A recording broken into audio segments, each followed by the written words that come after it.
Hi, hello. I'd like to make a quick movie review. I'm a very avid movie fan, especially of Clint Eastwood. His latest movie, which he directed, is I think it's currently showing in the U.S. It's Juror Number Two, and it's something that it's really fun to watch. It's the genre that I really like watching, courtroom dramas, etc. Not to mention uh, participation of Kiefer Sutherland, one of my favorite actors there. But nevertheless, it was a very entertaining movie.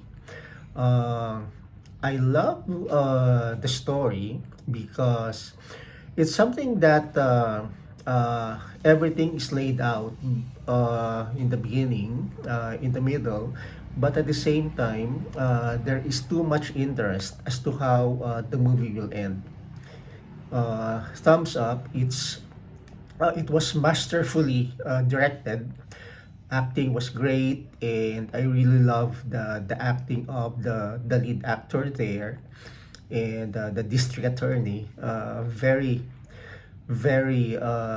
fine acting.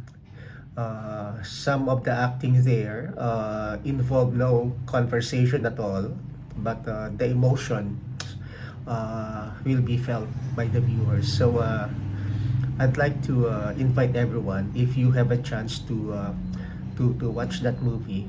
Yeah, it's really very masterfully done by Clint Eastwood. The best